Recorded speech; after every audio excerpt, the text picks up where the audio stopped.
डाली क्या हाल है? बस ठीक ठाक। पहले बात, मुझे कुछ सवाल पूछने थे आपसे। पूछें पूछें। आज तो सबसे पहला क्वेश्चन ये था कि कल मेरी एक दोस्त से बहस हो रही थी, तो उसने कहा था कि तुम्हारा हाइपोथेसिस है कि गॉड नहीं है, ठीक है, या तुम्हारा हाइपोथेसिस नहीं है। तो मैंने कहा हाँ नहीं है, मैंने कहा इसका प्रूफ नहीं है, लेकिन कहता तुम्हारा ऑल्टरनेटिव हाइपोथेसिस क्या? मैंने कहा मुझे नहीं पता, मल्टीवर्स हो सकता है, there could be something else, हमें नहीं पता, universe could be in existence forever, we don't know. मैं आई डोंट नो। तो आपकी क्या राय? कहता दैट्स नॉट नथिंग, या तो तुम उसको हमें ऑल्टरनेटिव देना चाहिए। सो आपके सामने हम क्या ऑल्टरनेटिव दे सकते हैं ऐसे बंदे को जो कहते हैं दैट इज वन हाइपोथेसिस? अच्छा, तो एक बात है कि हमें यह नहीं पता कि ब्लैक होल के अंदर जब जाते हैं तो क्या होगा। इस बात पे एग्री करते हैं ना आप? हम 100% सर्टेनिटी से यह नहीं कह सकते कि ब्लैक होल के अंदर जब मैं गिरूंगा तो क्या होगा। ठीक है, ठीक है, तो एक बंदा उधर बैठ के एक हाइपोथेसिस दे दे कि जब हम ब्लैक होल के अंदर जाएंगे तो जन्नत में पहुंच जाएंगे, या कोई भी XYZ हाइपोथेसिस दे दे, तो उसकी हाइपोथेसिस अब एक उसकी कोई बेसिस नहीं है। तो अब क्या लाजमी है कि मैं उसके ऑपोजिट ही कोई हाइपोथेसिस दूं तो तब भी मैं उसको उसकी हाइपोथेसिस रिजेक्ट करने पे कह सकता हूं? मतलब ये रिक्वायरमेंट, लॉजिक में ये रिक्वायरमेंट कैसे है कि अगर एक बंदे की पोजीशन गलत है तो जब तक हम उस पोजीशन को किसी और गलत या सही पोजीशन से रिप्लेस नहीं करेंगे तब तक उसकी पोजीशन को हमें मानना पड़ेगा। ये कहां की बात हुई? मतलब एक बात है कि मैं एक झूठ बोल देता हूं कि मैं उड़ सकता हूं, ठीक है, अब आपको इसके मुकाबले में यह झूठ बोलना पड़ेगा कि नहीं मैं तो उड़ के स्पेस में जा सकता हूं, तो तभी आप मेरी बात को गलत मानेंगे, वरना नहीं मान सकते। ये कैसे हो सकता है? ठीक है, यानी ऐसे नहीं हो सकता कि एक बंदे की बात झूठ है तो उसके लिए अब आपको एक नई बात उधर बतानी पड़ेगी तो तभी आप उसे झूठ कहेंगे, क्योंकि झूठी बातें, ये याद रखें, सच्चाई को जानना एक बड़ा मुश्किल काम है, सच्चाई को डिस्कवर करना बहुत मुश्किल काम है, रियलिटी को ऑब्जर्व करके उसकी फाइनल प्रोडक्ट तक पहुंचना बहुत मुश्किल काम है, मगर झूठ बोल देना बड़ा आसान काम है, और झूठ को डीकंस्ट्रक्ट करना भी बहुत आसान काम है। ये याद रखें, एक बात झूठ है ना, उसे झूठा साबित करने के लिए सिर्फ उसे, अब एक सिंपल बात है, एक बात मैं कह दूं कि जमीन गोल, जमीन जो है क्यूब शेप्ड है, ठीक है, ये बात अगर मैंने कह दी और ये बात झूठी है ना, तो ये 100 तरीकों से झूठी साबित हो जाएगी, और अगर मैं एक बात कहूं वो सच्ची है तो वो 100 तरीकों से सच्ची साबित हो जाएगी, ठीक है, मगर झूठी बात जब एक भी तरीके से झूठी साबित हो जाएगी तो वो झूठी होगी। ऐसा नहीं होगा कि अब इसे दूसरे से भी करो तो 100 तरीकों से पूरा झूठा साबित करोगे तो तभी ठीक है। यानी अब जमीन क्यूब है, ठीक है, स्पेस में जाएं तो आपको पता चल लग जाएगा कि जमीन क्यूब नहीं है, जमीन स्फेयर है, तो बात झूठी साबित होगी। एक ही तरीके से झूठा साबित आप करेंगे तो झूठी साबित हो जाएगी। और दूसरी बात है कि काउंटर क्लेम हम नहीं कर रहे, हम ये कह रहे हैं कि आप एविडेंस दो खुदा का तो हम अभी मान लेंगे, हम तो कभी भी मानने को तैयार हैं। हम ये नहीं कह रहे कि आप झूठे हैं, हम आपको झूठा इस बेस पे कह रहे हैं कि आपके पास एविडेंस नहीं है। हम सिर्फ क्लेम को क्लेम से नहीं लड़ा रहे, हम क्लेम को एविडेंस से लड़ा रहे हैं, और क्लेम को सच्चा या झूठा साबित करने का तरीका यह होता है कि क्लेम को एविडेंस से लड़ाया जाए, ठीक है। तो यही बात हम कर रहे हैं, हमारा क्लेम कोई नहीं है। अगर वो ये समझते हैं कि हमारा क्लेम है तो भाई हमारा क्लेम ऑटोमेटिकली झूठा साबित हो जाएगा जब आपका क्लेम सच्चा साबित हो जाएगा। और दूसरी बात है कि नेगेटिव का जो क्लेम होता है उसका एविडेंस नहीं होता, कोई भी एविडेंस दिया भी नहीं जा सकता नेगेटिव के क्लेम का। अब एक बात है कि हम ये बात करेंगे यूनिवर्स में कहीं खुदा है, एक बंदा कहेगा यूनिवर्स में खुदा है और हम कहेंगे यूनिवर्स में कहीं खुदा नहीं, इसका मतलब है कि मुझे तो पूरे यूनिवर्स का सर्वे करना पड़ेगा और फिर मैं इस कंक्लूजन पे पहुंचूंगा कि खुदा नहीं मिला। पूरे यूनिवर्स का तो कोई भी सर्वे नहीं कर सकता, इसका मतलब है कि हम इस आंसर पे कभी पहुंचेंगे ही नहीं। इसलिए बेहतर ये होगा कि वो बंदा अपना क्लेम प्रूव करे कि हाँ उसको पता है कि खुदा है, तो किधर है बैठा हुआ, चल भाई मार्स पे बैठा है, जुपिटर पे बैठा है, कि प्रोक्सिमा सेंटोरी पे बैठा है, और जब तक वो इस क्लेम को नहीं साबित कर सकता कि खुदा फलां जगह है, तब तक हम इस बात के पाबंद नहीं है कि हम उसकी बात को सच माने। ठीक है गालिब भाई, एक तो आपका ये पॉइंट था पहले कि कॉज और इफेक्ट इस यूनिवर्स का है के अंदर है, हाँ ठीक है, जो ये अगर हम कॉज और इफेक्ट के मुताबिक देते तो खुदा को थ्योरेटिकली इस यूनिवर्स के अंदर होना चाहिए, नॉट आउटसाइड, करेक्ट?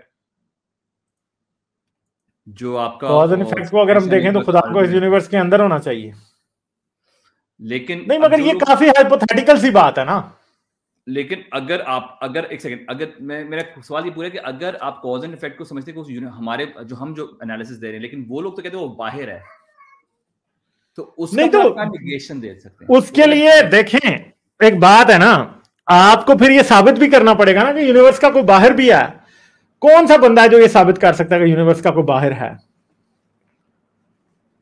देखें, क्लेम एक अननोएबल और अनसॉल्वेबल प्रॉब्लम को सॉल्व करने के लिए उससे बड़ी अनसॉल्वेबल प्रॉब्लम डाली जा रही है। यानी क्लेम ये है कि यूनिवर्स से खुदा बाहर है। हम खुदा को इसलिए नहीं ऑब्जर्व कर सकते कि यूनिवर्स से खुदा बाहर है। तो भाई यूनिवर्स का बाहर किसने देखा है, बताओ ना हमें। यहां पे एक जो एक्स्ट्रा ऑर्डिनरी क्लेम है उसको साबित करने के लिए उससे भी बड़ा एक्स्ट्रा ऑर्डिनरी क्लेम कर दिया गया।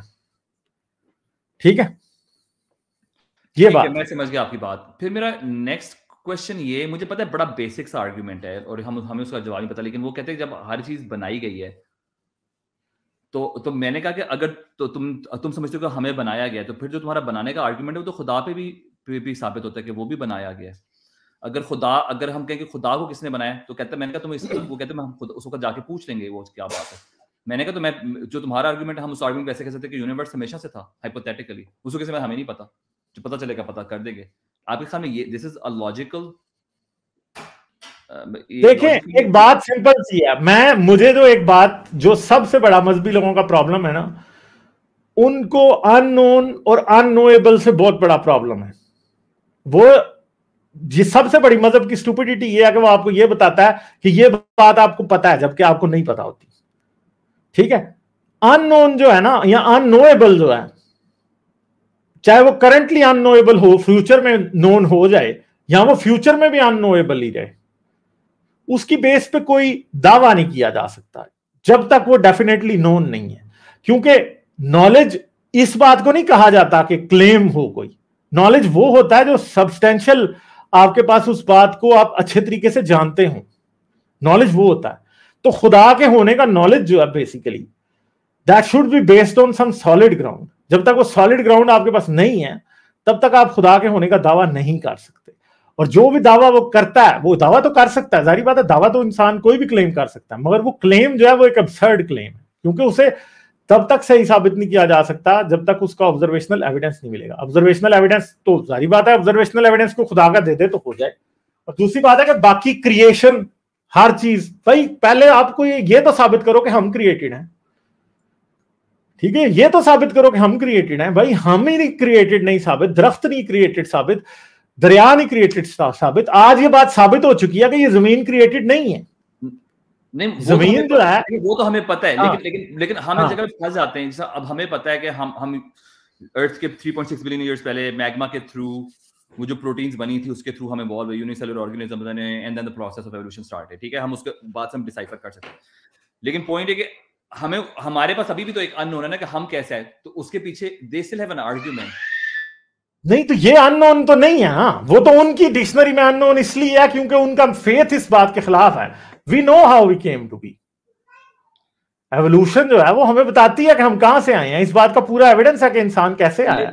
लेकिन गालिब भाई, हमारे पास एवोल्यूशन, हमें स्टार्टिंग पॉइंट से पता है कि एवोल्यूशन के थ्रू इस तरह हुआ है, लेकिन हमें स्टार्टिंग पॉइंट पे हाउ डिड दोस, और वो भी मुझे पता है एक्सपेरिमेंट्स हो चुके हैं जिसके अंदर हमने नॉन लिविंग थिंग्स से उन्होंने अमीनो वो बनाए हैं।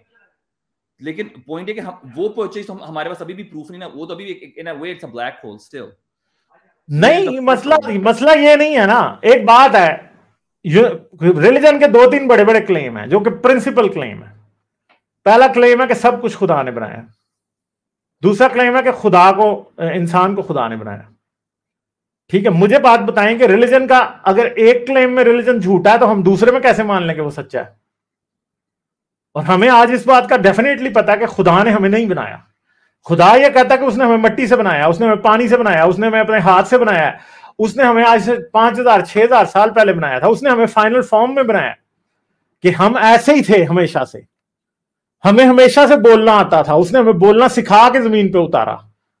वो हमारा जिस्म, कद काठ, हमारी खुराक, हम जिस दिन जमीन पे उतरे थे उसी दिन हमें खेती बाड़ी करनी आती थी, उसी दिन हम जमीन पे हुक्मरान थे। We were the we were ruling the earth on that day, जिस दिन खुदा ने हमें उतारा था। हम उसी दिन से बातें करते थे, उसी दिन से हमें आग जलानी आती थी, उसी दिन से हमें खेती करनी आती थी, जानवर पालने आते थे, सब कुछ हमें जिस दिन उसने जमीन पर उतारा उस दिन से ही आता था।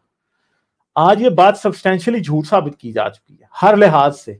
आज भी दुनिया में ऐसे इंसान हैं जिनको जानवर पालने नहीं आते, ठीक है, जिनको फसलें लगानी नहीं आती, ठीक है। तो ये बातें खुदा की 100% यहां पर झूठी साबित हो जाती है कि खुदा का जो भी मसला है कि इंसान को उसने बनाया, ये झूठ है।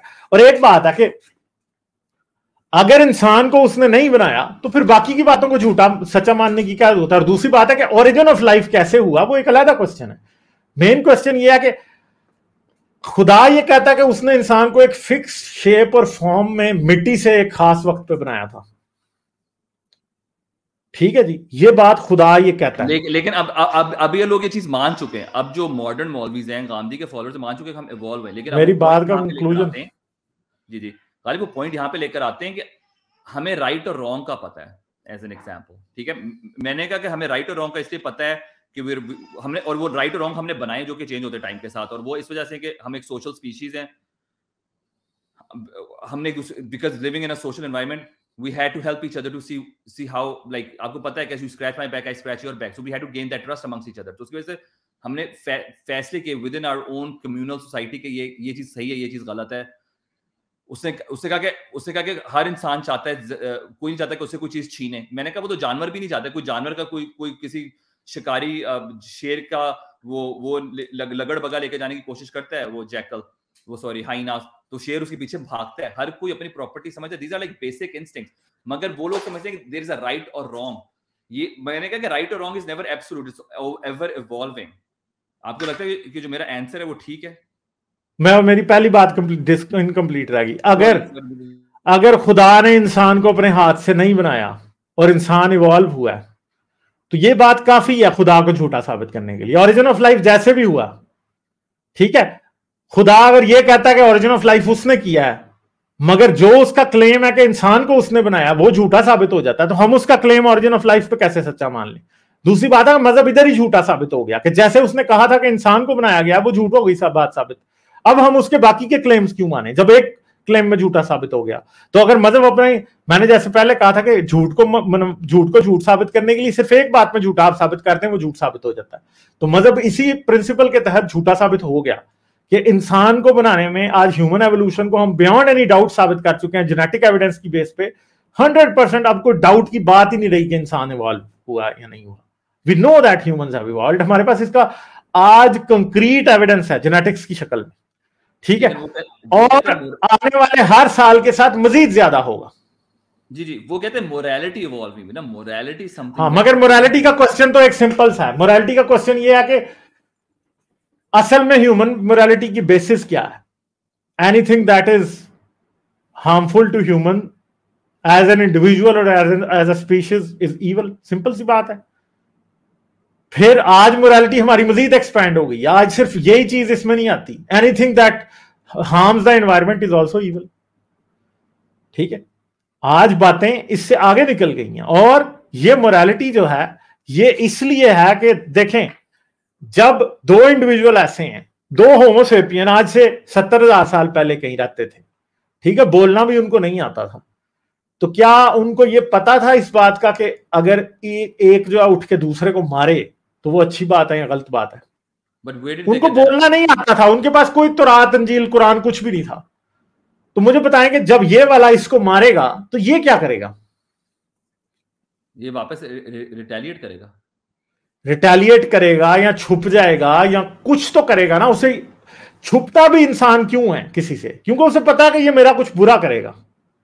जानवर जब छुपता है, एक बात है, मेरे पास बिल्लियां हैं, तो अगर एक को डांटो तो वो छुपने लग जाते हैं। क्यों डांटने पे क्यों छुपने लगते हैं? क्योंकि दे फील कि हाँ जी शायद अब हमारी पनिशमेंट होगी, या हमें, वो डर जाते हैं इस बात से। क्यों? क्योंकि उनके अंदर एक इनबिल्ट फियर है कि ये मुझे ये चीज नुकसान पहुंचा सकती है। तो मोरालिटी की बेसिस ही ये है कि वो ये फील करता है कि उसको कुछ नुकसान हो सकता है। जब उसे नुकसान हो सकता है तो एक बात मुझे बताएं कि क्या जानवर वो काम करने से बचते नहीं है जिनसे उन्हें नुकसान हो सकता है? मेरे तो ख्याल में बचते हैं, डेफिनेटली, मेरे ख्याल में नहीं, डेफिनेटली बचते हैं। डेफिनेटली बचते हैं। बहुत एक्सपेरिमेंट हो चुके हैं। एक हिरन है, वो पानी पीने जा रहा है और उधर पानी में मगरमच्छ है, तो वो क्या कोशिश करता है? वो तो बेचारा प्यास रोक के बैठा रहेगा जब तक बिल्कुल मौत नहीं आ रही होगी उसकी, तब तक वो पीने नहीं जाएगा। और पीने भी जाएगा तो वो पूरा ख्याल करेगा इस बात का। तो मुझे बात बताएं कि क्या ये एक उसके लिए बुरी डीड नहीं है कि वो पानी उस टाइम ना पीने जाए? यहां से जब आपको एक चीज, आपको अपना एक्शन और उस एक्शन के कॉन्सिक्वेंसेस समझ आ जाते हैं, तो एक बेसिक किस्म की मोरालिटी आ जाती है। ठीक है, तो हम एज्यूम कर सकते हैं वो मोरालिटी जानवरों में भी एग्जिस्ट करती है। मेरे ख्याल में मोरालिटी का जो प्रीकर्सर है वो यही है कि सिर्फ ये समझना कि एक्शंस के कॉन्सिक्वेंसेस होंगे, ये मोरालिटी है। फिर इससे अगला स्टेप ये है कि एक्शन के कॉन्सिक्वेंसेस होंगे और इसके बाद प्रीएम्प्टिवली भी एक्शंस को रोकना ताकि बुरे कॉन्सिक्वेंसेस ना हो, सिर्फ अपने अंदर ही नहीं, दूसरों के अंदर भी। और इवन के जानवर भी ये बात समझते हैं। एक गाय या एक गाय या एक भेड़ या एक बकरी या एक शेरनी, उसको पता होता है कि उसने अपने बच्चे को फलां जगह जाने से मना करना है, कि उसको वहां पे वो मार सकता है, नुकसान हो सकता है। तो ये भी इवन के ये भी बेसिक जो है कि किसी शख्स को कोई ऐसा काम करने से रोकना जो कि नुकसान कम्युनिटी को दे सकता है, या मुझे दे सकता है, या उसको दे सकता है, लेकिन उसको रोकने की सेंस आपके अंदर है। ये प्रिकर्सर है मोरालिटी। लेकिन गालिब मुझे तो चीज समझ आती है, लेकिन जब इन लोगों से बात करें तो वो समझते हैं कि we have more idea of what is right और रॉन्ग। मेरे तो हिसाब से हमारा जो आइडिया ऑफ राइट और रॉन्ग है वो बदल रहा है विद पैसेज ऑफ टाइम। हमारी मोरालिटी वो तो जारी बात है कि बदल ही रहा है, वो तो जारी बात है बदल रहा है। मगर प्रॉब्लम ये है कि ये लोग भी जो ये समझते हैं ना, जब मैं आपको एक और भी बात बताऊं, एवोल्यूशनरी साइकोलॉजी पढ़ना जो है ना, वो भी एक बहुत बड़ा डील ब्रेकर होता है रिलीजन के साथ, क्योंकि जितनी ब्यूटीफुली वो बताती है चीजों की रीजंस को, मजहब कभी बता ही नहीं सकता। ठीक है, अब हम क्यों दुनिया में मुश्किल में हैं, क्रिश्चियनिटी से पूछें तो उसकी वजह यह है कि आदम और हवा ने जन्नत में फल खा लिया था, बस। ठीक है, ये बात है, समझ गए? ये मसले हैं। आई फुली मुझे लगता है हमारे जो बिहेवियर है वो भी एवोल्यूशन के थ्रू आए हैं। लेकिन अब मुझे समझ है कि मैं एक उस बंदे को कैसे समझाऊं कि ये एवोल्यूशन के थ्रू आए हैं, हम मिमिक न्यूरॉन्स हैं, हमारे जो अंदर जो एम्पैथी डेवलप हुई है वो हमारे सोशल, हमें पता था एज अ स्पीशीज हमें फायदा होगा, और जो हमारे एंसेस्टर्स थे जिन जो ज्यादा इस चीज में थे वो ज्यादा सर्वाइव कर गए, फॉर एग्जांपल जो in a way more empathetic than others थे in certain conditions in our evolutionary history. तो मेरा कहने का मकसद है, मगर ये चीजें उनकी समझ में नहीं आती। वो कहते हैं ये भी तो कहीं से आया है ना इंसान के अंदर। मगर जब हमें पता है एवोल्यूशन से, आपके सामने there is no clear cut answer that we can give them to satisfy them. That's my question. नहीं देखें, ओवरऑल ना ये जो सारा प्रॉब्लम है ना, ये ऐसे नहीं है कि there is a single way into this. किसी भी इंसान को इस बात पे कन्विंस करना कि जो मजहब ने उसका वर्ल्ड व्यू बनाया वो ठीक नहीं है, इसका कोई एक तरीका नहीं होता। देयर आर मल्टीपल वेज ना। आप उसे कुरान के लेवल पे भी बात करते हैं, हदीस के लेवल पे भी बात करते हैं, आप उसे साइंस के लेवल पे भी बात करते हैं, आप उसे साइंटिफिक फैक्ट्स भी दिखाते हैं, क्योंकि आप उसकी कोई जिंदगी के एक एंगल को नहीं देख रहे होते हैं, उसकी जिंदगी को हर एंगल से कवर करता है ना रिलीजन। तो इसलिए कभी ये जरूरी भी नहीं होता कि आप किसी को बैठे तो बिठा के और समझा के ही उठें। दिस इज नॉट मस्ट ना, हमारे पे कोई फर्ज नहीं है ये बात, और जरूरी भी नहीं है कि हर बंदा बात मान जाए। जी जी, आप नॉलेज कन्वे कर सकते हैं, ठीक है, कोई मानता माने, नहीं मानता ना माने, क्या हुआ। गालिब आखिरी क्वेश्चन इस टॉपिक पर, कर्ट गोडेल का जो इनकम्प्लीट थ्योरम है, अगर आपने इन वन कपल सेंटेंसेस को समराइज करना हो, हम उसको कैसे कर सकते हैं? किस चीज को?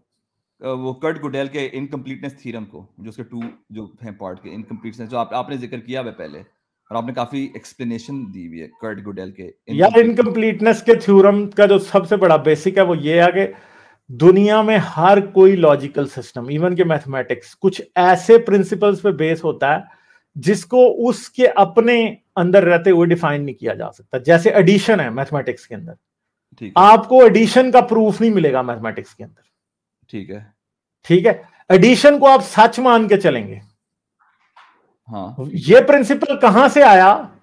ये प्रिंसिपल मैथमेटिक्स के प्रिंसिपल्स में तो आता है, मगर इसका कोई प्रूफ नहीं है कि उसे साबित किया जाए कि ये प्रिंसिपल इस वजह से ट्रू है। मैथमेटिक्स के फ्रेमवर्क में रहते हुए आप इसको साबित ही नहीं कर सकते। और एडिशन का प्रूफ आपको कहां से मिलेगा? ऑब्जर्वेशन से, कि हाँ भाई दो मार्बल्स एक जगह रखें तो दो और रखें, इनको इकट्ठा लेके आए तो 4 हो जाते हैं। ऑब्जर्वेशन से आपको उसका प्रूफ मिल रहा है और बस आप उसको सच्चा मान के चल रहे हैं। क्यों है ये सच? There is no reason to that. बस ये सच इसलिए है कि आपको नजर आ रहा है कि ये सच है। बस आप इसे थ्योरेटिकल लैंग्वेज में मैथमेटिक्स की साबित नहीं कर पाएंगे, कोई थ्योरम नहीं बना सकेंगे। जैसे पाइथागोरस के थ्योरम्स थे, उनके मुताबिक आप साबित नहीं कर पाएंगे कि ये इस वजह से सच है। ठीक है, जैसे आप एक ट्राइंगल के बारे में कई थ्योरम्स थे जो पढ़ते थे, वो आप नहीं कर पाएंगे वहां पे। जी जी। ठीक है, तो फिर गालिब इससे ये हो सकता है कि बिकॉज वो मैथमेटिकल के फ्रेमवर्क में, इससे लाइक आप ये कह सकते हैं गॉड भी उस फ्रेमवर्क के अंदर नहीं आता। डज इट प्रूव डिसप्रूव गोडेल का इनकम्प्लीटनेस थ्योरम? नहीं, कैसे मसला ये है कि गोडेल का सिस्टम तो ये प्रूव करता है कि आप ये अल्टीमेट रियलिटी को पहुंच भी नहीं सकते। रिलीजन ये क्लेम करता है कि उसे अल्टीमेट रियलिटी का पता है या अल्टीमेट ट्रूथ का पता है। गोडेल तो ये साबित करता है कि फिलॉसफी इन इटसेल्फ इनकम्प्लीट है, साइंस इन इटसेल्फ इनकम्प्लीट है, कोई भी even religion in itself incomplete है। रिलीजन का बेसिक प्रेमिस क्या है? कि खुदा को मान के चलो। मगर मसला यह है कि खुदा को मान के चलने के बावजूद भी वो इनकंसिस्टेंट है। ठीक है, जो लॉजिकल सिस्टम्स होते हैं ना, वो कंसिस्टेंट होते हैं कुछ एक्सियम्स की बेस पे। एक्सियम वो होता है जो कि आप प्री सपोज कर लेते हैं कि ये बात ट्रू है, और उससे आगे फिर पोस्टुलेट्स बना के आप जो है ना उस प्रेमिस की बेस के ऊपर आप रिजल्ट्स निकालते हो। तो वो सिस्टम जो होता है वो लॉजिकली कंसिस्टेंट होता है। मगर मजहब का सिस्टम गॉड को प्री सपोज करते हुए भी लॉजिकली ट्रू नहीं होता। और प्रेमिसेस जो होते हैं वो आमतौर पे जो होते हैं सेल्फ एविडेंट ट्रूथ्स होते हैं, उनको लिया जाता है। जैसे एडिशन की बात है कि 2 और 2 को आप ऐड करें तो 4 हो जाते हैं। अब जो प्लस साइन है मैथमेटिक्स में, उसका कोई मैथमेटिक्स की जुबान में रहते हुए उसे आप प्रूफ नहीं कर सकेंगे, मगर वो एक सेल्फ एविडेंट ट्रूथ है कि जिसे आप देख के ये बता सकते हैं कि ये है ही सच है बात। उसे साबित करने की जरूरत भी नहीं पड़ती। मगर खुदा के मामले में ऐसा नहीं है। खुदा सेल्फ एविडेंट ट्रूथ नहीं हो सकता, क्योंकि उसे खुद साबित करने की जरूरत है। सेल्फ एविडेंट ट्रूथ ये है कि आप स्पेस में पहुंचे तो आपको जमीन गोल नजर आ जाए। ठीक है, अब आप मैथमेटिक्स से ना भी साबित करें तो वो सच है अपनी जगह पे। ठीक है, आपको उसका प्रूफ ढूंढने की उस तरह जरूरत नहीं पड़ेगी, वो एक सेल्फ एविडेंट ट्रूथ है। मगर दूसरी तरफ खुदा जो है वो सेल्फ एविडेंट ट्रूथ नहीं है। खुदा के लिए आपको बड़े बड़े कॉम्प्लेक्स रीजनिंग के निकाल के मेथड्स और उसके बाद भी नहीं आप समझा पाते। ठीक है, तो खुदा उस कैटेगरी में फॉल नहीं करता। ठीक है, चलें सही। थैंक यू आलम। चलें आगे चलते हैं। लाइक, शेयर और सब्सक्राइब करना मत भूलें। इसके साथ साथ आप मेरे चैनल को पेट्रियन पर सपोर्ट कर सकते हैं। पेट्रियन का लिंक वीडियो की डिस्क्रिप्शन में है।